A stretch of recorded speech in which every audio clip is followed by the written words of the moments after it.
what we need to do is get to it. It needs to be credible, a combat credible. Hey, I have so much mission assurance resiliency in space domain and other solutions. No matter what you do, you will be ineffective. So we need to get away from this idea and telling it to ourselves, and our rivals believe it, that we're vulnerable. We are not vulnerable.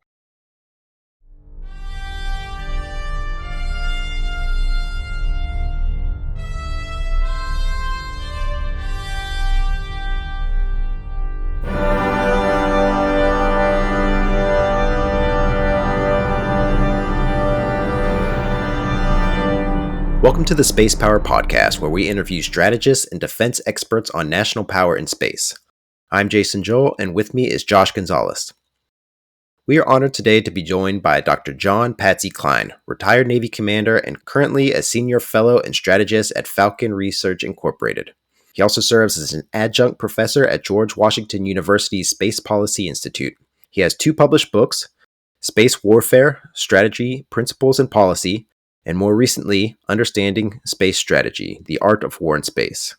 He's the author of numerous works on space strategy and deterrence, many of which we will discuss here today. Patsy, thank you for joining us. It's great to be here, and thank you, Jason and Josh, for having me. So I've got to ask, as one naval aviator to another, how does a Navy pilot like yourself end up doing space strategy? Well, actually, it's not so far-fetched. Like a lot of folks growing up in Florida and in the U.S., I wanted to be an astronaut. So if you want to be an astronaut, you go get an aerospace engineering degree, which I did at Georgia Tech. Join the Navy. If you want to become an astronaut when you're in the Navy, you go to the test pilot school and all that stuff. So it's always been near and dear to my heart. As close as I got was an astronaut candidate list through the Navy, but then the Columbia mishap happened, and they sent everyone's resumes back saying we won't need your services for a while. But off to Plan B, and writing about space strategy is just something that kind of seemed to make sense to me. So I just wanted to share that. Yeah, and you've leaned heavily on your Navy background writing about space strategy. How do you see naval strategy influencing the space power strategies that are being executed today? Well, I think, when I first started writing about 20 years ago, actually, my first article was Corbett in Orbit, just trying to highlight the similarities in strategic thinking between Corbett and, you could say, Alfred Thayer Mahan as well. Just the strategic similarities, distance, lines of communication, commerce, and trade. So there are a lot of similarities, and there's still benefits to it. My first book was basically using what Sir Julian Corbett laid out as his maritime theory and applying it to space. So there's still relevance. I will share a good friend of mine, John Hattendorf, who runs the Maritime History Department at the Naval War College, wrote an article saying Mahan is not enough. And the same is true for Corbett. Corbett is not enough. You can't take one uh, great strategist or theorist writings and apply it in every occasion. So I think it's important to be well versed on all the seminal writings of strategists who've stood the test of time. Yeah, absolutely. And speaking of strategy, you've said that the purpose of space strategy is to ensure access to and the use of space. So in the US military, we use terms like space control. Others have used terms like command. And both of these terms, to me, seem to imply an offensive military strategy. So you've also written that the US Joint Pub 314 doesn't really convey the true meaning of what an offensive strategy is, which is to take something from the enemy. And you say that offensive strategy should include both combat and violence. So two-parter here. Does the U.S. truly have a grasp on what effective operations will look like in space? And then what do you personally think is the best way to ensure the access and use of space? Is it primarily a military strategy, or how do the other instruments of national power play into that? Wonderful question. We could talk probably a couple of days on it. So the short answer is no. I don't think the Space Force or the broader space community has a good handle on what the purpose of space power, space control, space superiority, and the like mean. I wrote an article a few years ago. You know, if you look at the lineage of the term space power, it came in most part through air power. And air power came about from Mahan's view of sea power. So it was a lot of military connotation. It was for great powers. If you couldn't do everything in space, it was implied that you couldn't do anything in space. So it was kind of like an absolute sense. But Corbett's writings were a little bit more nuanced. Even though I will say Mahan at times in his life did write similar stuff, but command of space, control of space is not an absolute. So because space is so vast, you can't control everything at all times. So I like the command of space. I do believe the purpose of space strategy is to ensure access to and use of space. If you look at other people's definition of space power, I think that's kind of implied. You got to be able to get to space, and then you got to be able to use it. On your other part of the question, it's not just military strategy; it's a whole government approach. It's the instruments of national power. It's using strategic advantages that the U.S. has, like great allies and partners. Some of our rivals, like China and Russia, they don't have as many allies and partners as we do. Some of them are coerced if need be, and we have a wonderful commercial sector. So as we ensure, access and use of space, considering its vastness, we need to make sure we have allies and partners and our great commercial sector on board. And Patsy, talking about both allies and partners and limited control of space, given a lot of the research you've done on small space wars. This is a question from one of our classmates, actually, a British fellow named Giselle Fletcher Jones. He asked, Yeah. does this mean that rising powers that don't rely on space but invest in ground-based space electronic warfare capabilities could have an asymmetric advantage over great powers who are reliant on space-based services? Uh, to answer Giselle's question, most definitely yes. And this goes back to the strategic principle of seeking asymmetric advantage. So, as competitors or adversaries square off against each other, they're going to look for advantages. That's just part of it. But less capable powers or even peer competitors are going to look for those things where they can achieve the greatest strategic effect with least amount of effort. So I think whether it's cyber attacks against the ground segment of space architectures, jamming and lasing, using ground-based sensors, that's an easy way for someone who's not really a space power to seek some type of strategic effect at the detriment of the greater space power. So spot on, and I think we've seen that historically in the past, jamming and lasing. Open source. You can look at the threat reports as an everyday occurrence. So folks are doing that for a reason. And the other part of it is uh, folks like the United States and other space powers don't seem to have a very good response to ongoing jamming and lasing. Does it reach the threshold? It doesn't reach the threshold of what's considered an armed attack. So we kind of take it, or what do we do about it? How far can we go to prevent it? So those are all ongoing questions. Yes. So, kind of on that same line, when we're talking about offensive and defensive space control assets, um, what can the U.S., specifically the U.S. Space Force, be doing to expand our capabilities to increase our space powers? So, you've talked about your angels and demons concept, which you can get into if you'd like. But there's also, should we be looking at cislunar capabilities, something else entirely? What does the future of the Space Force look like? What capabilities should we be working to acquire? So I'm going to take the academic privilege of turning the question around. And I want to broaden off. It's not just material solutions. It's not just technology. It can be non-material solutions too. But we'll talk about the material stuff, the technology. As we look to ensure access and use, we need to have better space domain awareness. I don't think there's a current role at this time in the cislunar environment. There's just no there right now. It's mostly a civil function with NASA and other space agencies.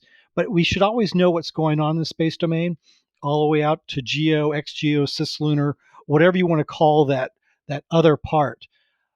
But on the the non-material, I think we still need to partner with our commercial uh, partners. We need to share information with our allies and partners. We have a U.S. has a really bad history of they call it no foreign. You can't share information. A lot of folks say, hey, we need to get to yes foreign. The angels and demons concept is relevant. So instead of offensive space control or defensive space control, I like terminology like offense and defense because that has a pedigree going back hundreds of years in simple terms per Clausewitz and others. So yeah, we need to have plan for a range of potential futures with capabilities and assets, but let's not forget about the non-material. And I'll give my uh, forthcoming book. I try to like highlight some of the non-material things we can do, but we need to plan and have strategies that are encompass the high end of conflict, such as great power competition, kinetic, uh, irreversible effects, if you will, but also the gray zone operations, those actions that are less than overall armed conflict. And we need to have better deterrent strategies that affect the competition continuum, not just the high end. There's this really bad phrase out there that you'll see in national strategies that says if deterrence fails. So deterrence is about affecting the decision calculus of others. So even in conflict, even when you're at war with an adversary, you can still affect the decision calculus. So that was maybe more than you wanted in this, but there are technologies. But let's focus on the non-material because one, it's less contentious, and our allies and partners would love to help out. Yeah, I love the phrase "if deterrence fails." Yeah, When we readily admit that you never know if deterrence works or doesn't work. So yeah, you can't prove a negative. I mean, how do you know? And looking back at some of the writings from the Cold War by Colin Gray and Keith Payne, we may have gotten really lucky on our nuclear deterrence strategy. So a couple of times, maybe sheer luck or dumb luck saved us, which is kind of scary to think about. Keeping on the theme of deterrence, you've talked a lot about the need for the U.S. to develop a resilient space architecture to field a deterrence by denial strategy. Recently, last week, and as we're recording this in January 2023, General Saltzman, Chief of Space Operations for the Space Force, released 3 lines of effort for the service, one of which was to field combat-ready forces with a focus on building resilient, ready, combat-credible forces. And he specifically said this is a pivot towards resilience. So that's got to be exciting for you. Yeah, I'm excited about his line of efforts, his priorities. A lot of this a lot of the things he was saying have been said by me, but also others for some years now. So this is just a shout out for the folks who love to write. Given enough time, you can affect change if you're very patient, and if you have a compelling argument and it makes sense, other people will be convinced, and then they can join in your effort. But yeah, I'm happy to see it in writing. In the 2020 Defense Space Strategy and the White House Space Priority frameworks laid out in 2021, one under the Trump administration, one released under the Biden administration, neither of those talked about resiliency. What came about to bring resiliency to the forefront of the CSO's mind in just 1 year? I honestly can't say how he reached that determination. The mission assurance and resilience argument's been going on within the Pentagon probably since 2015. But I think folks had a trouble linking mission assurance and resilience to deterrence by denial. So if I have so much capability and able to, no matter what you do, I can fight through it or have combat credible forces, that's powerful, and that's in line with deterrence by denial of benefit. So a potential adversary may decide, hey, shooting down this satellite isn't going to achieve my objective because you have thousands of them. You have non-space solutions. You're going to know what I did, and you might retaliate somewhere else. So I'll either not do that, and I may go somewhere else to still try to reach my political objectives, or I may not seek confrontation at all. So I think it kind of makes sense, but the linkages between resiliency and deterrence have only been made in the last few years. So maybe that took hold. Yeah, and I think that's something we can expect to continue to see as space power continues to evolve, space power theory continues to evolve. We don't have a lot of history to back stuff up on. So it's good to see that progress is being made, and I think we'll continue to see that in the future. Agree. In that same line of effort, General Saltzman he defined a combat credible force as one that has demonstrated the ability to conduct offensive and defensive operations against an adversary. Has the Space Force demonstrated this ability? And if not, what action should the service take to make its forces more combat credible? I think there's been great strides in combat credible. I mean, fighting through your potential adversary's actions, like we were just saying on mission assurance. Uh, Recent efforts on the acquisition front, trying to make sure our future capabilities and space architectures can meet a variety of threats. I think that's important. I do want to get away from this phraseology that comes up occasionally, and senior officers have said this, like the U.S. stands the most to lose in a war in space, or the U.S. is most vulnerable to attack than any other country. What we need to do is get to it. It needs to be credible, a combat credible. Hey, I have so much mission assurance resiliency in space domain and other solutions.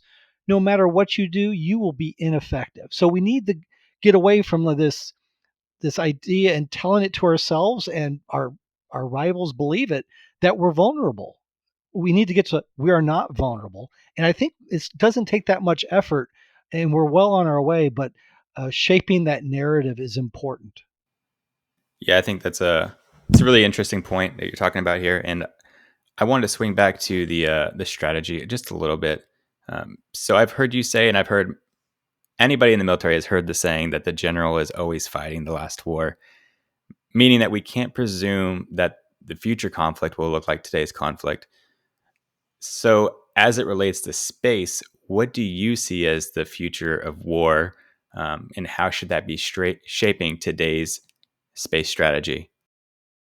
Yeah, I do. I mean, what's going on in Ukraine, a lot of folks are saying, hey, let's glean the lessons on the future of space warfare from Ukraine.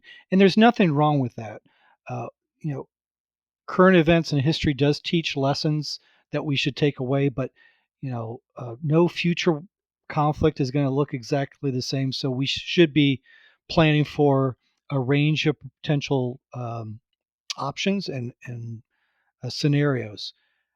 Two areas that pop to mind of like where should we be going? We're seeing a general trend, especially when we look at what SpaceX is doing with their Starlink constellation, providing command and control to Ukrainian forces.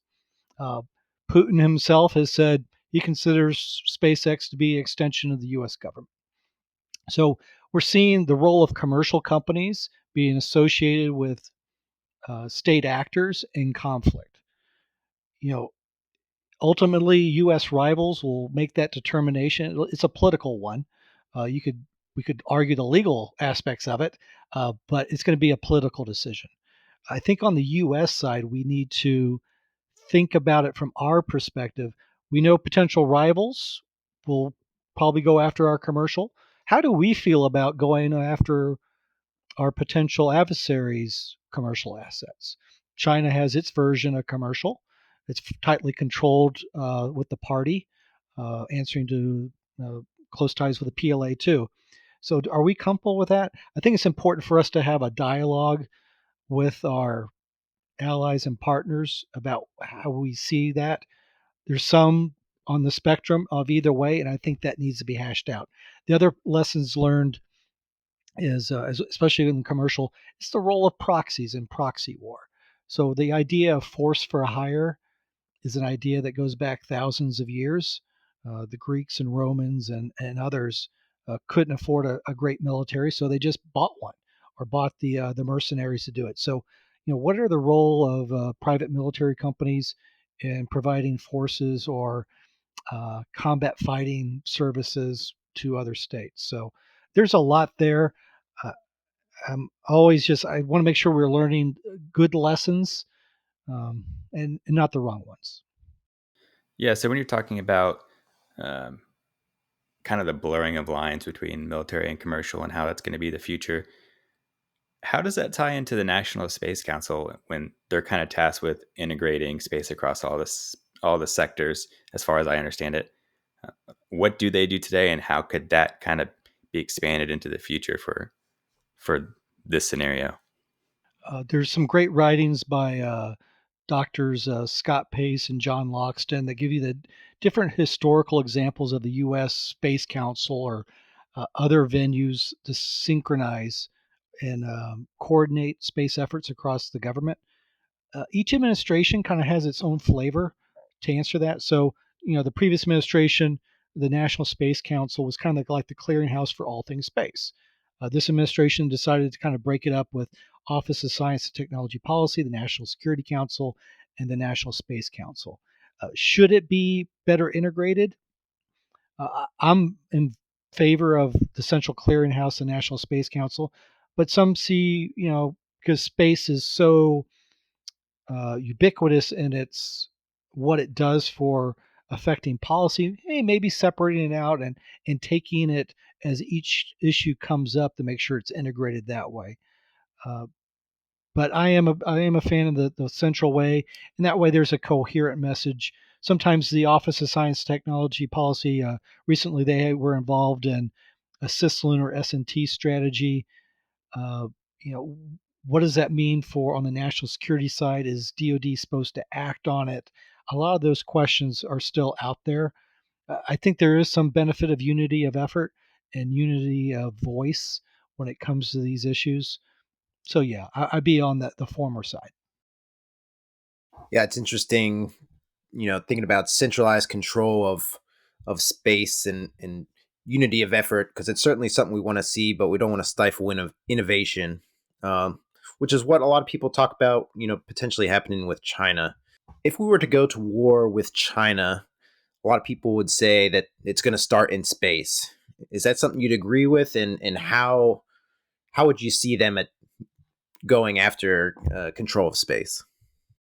All right, so prediction and forecasting is something I try to avoid, but I'll just reference Chinese doctrine and literature as I understand it. Uh, China has a different view of deterrence, a different view on the role of space. They have a holistic, a more unified approach. So space for space sake is meaningless. It's what you can do to achieve Beijing's will. They have all aspects unified, informationized wars under local conditions. So as space supports that, that's its relevance. Will they go after war and attack in space first? Well, if we came to conflict or with anyone, if they saw we were vulnerable and hadn't done the mission insurance like we said we did, that would just be a purely asymmetric attack, and that's on us for leaving ourselves vulnerable. So I can't say what the CCP leadership would do in a potential conflict. Will it? Does China need space to win? Uh, No, potentially not. In some scenarios, if it was a Taiwan scenario, maybe space is mostly irrelevant due to the proximity of the area of combat. So I don't know. I don't know the answer to that on what's going to happen, but we should plan for a range of potential futures where it is the first to go. Maybe it starts off in cyber.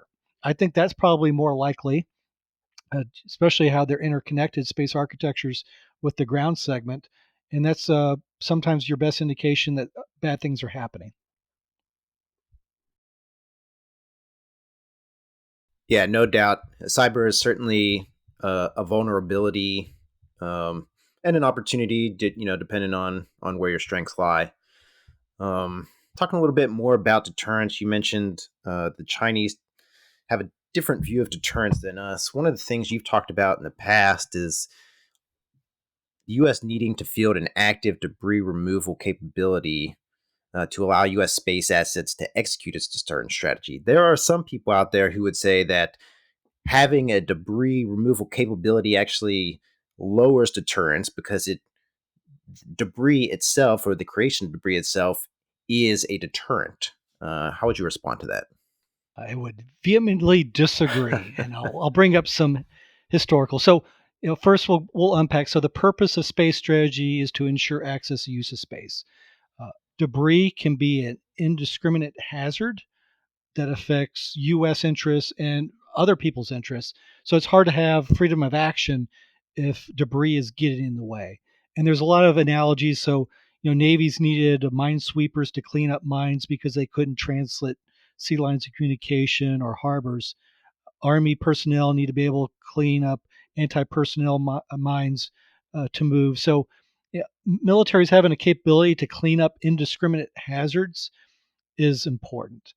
Uh, you know, this idea that active debris removal would be destabilizing reminds me of a lot of the arguments in the Cold War. There was this argument, hey, we shouldn't have missile defense because missile shooting down nuclear weapons coming at you is destabilizing, right? Because if you have a capability that the Soviets didn't have, that would uh, allow for parity.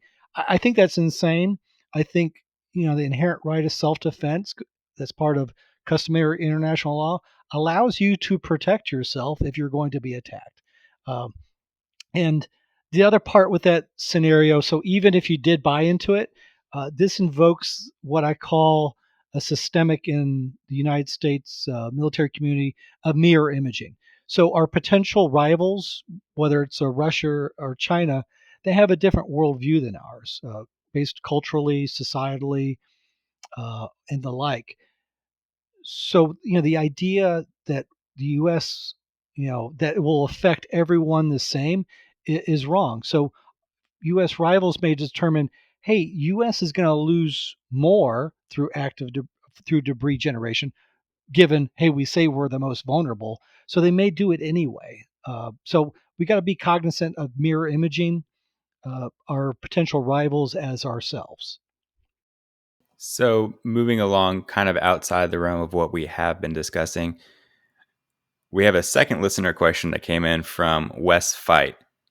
And his question was, is the great medium emerging distinction from Paikowsky really relevant today, especially when the US wasn't technically a great power by Paikowsky's definition when he published great power definition saying that the state has to have indigenous human spaceflight capability.